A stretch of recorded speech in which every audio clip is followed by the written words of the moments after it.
En la calle, ¿no? O sea, hay mucho Sí, en la calle también se escucha el español, el ¿verdad? español. Aquí mismo fuera. Con el rabino. Pero que tienen subtítulos pero aprenden el español, ¿verdad? Claro, porque de escucharlo tanto, muchos saben español De por eso. verdad, no lo sabía. Relacionada con Venezuela e Israel, por supuesto, el rabino está a la orden ahora.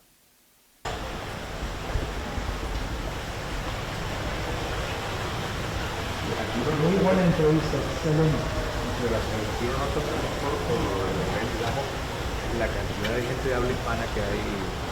By accomplishing all three of those, the last waiver that could have been signed was in April of 2019. It was not signed, and therefore we are... Bueno, la unidad en la oposición es completa. ¿En qué sentido? El Parlamento es la expresión de todos los grupos que tenemos una coalición política. Y en ese espacio del Parlamento hay una unidad total.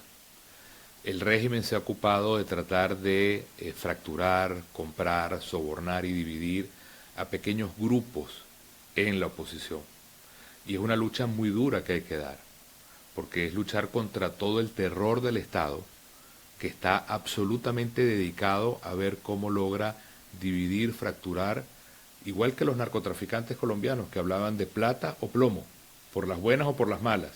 Y eso es una situación de terror que viven todos los parlamentarios en Venezuela. Hasta el momento más de 40 parlamentarios, para que tengamos una medida, 40 parlamentarios han sido perseguidos con órdenes judiciales. Es decir, no es una minoría. Estamos hablando de decenas de parlamentarios que se les ha levantado la inmunidad y que tienen órdenes de arresto. En mi caso, por ejemplo.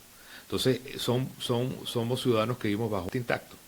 De manera que es más el ruido que hace el régimen para tratar de mostrar divisiones que la realidad compacta de toda la coalición política que va a volver a reelegir a Guaidó en los próximos días para que sea y continúe siendo nuestro presidente del Parlamento. Bueno, al final es una situación de hecho. ¿A qué me refiero? No es un tema legal, no es un tema institucional, eso está destruido en Venezuela, es un tema de seguir presionando desde afuera, desde el mundo libre hacia adentro y dentro de Venezuela, el pueblo venezolano que lo hace con muchísima mística porque el nivel de destrucción de la calidad de vida es total.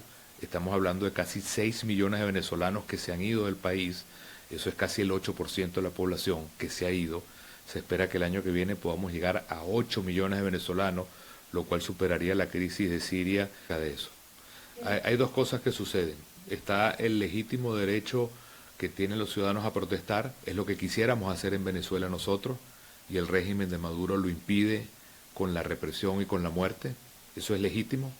Y luego está cómo estos grupos financiados por Cuba y Venezuela aprovechan esa protesta legítima y le inyectan un nivel de violencia que es casi como un patrón que uno puede ver en lo que sucedió en Chile, lo que sucedió en Ecuador y lo que en otros países, y son los que están de alguna manera no fomentando la protesta, que repito, es muy legítima, sino aprovechando el clamor que puede haber en una protesta para inyectarle el nivel y la intensidad de violencia y el patrón de coordinación de la violencia que sin lugar a dudas tiene un financiamiento muy claro en los grupos que se entrenan o se reúnen en Venezuela. En América Latina claramente hay dos polos.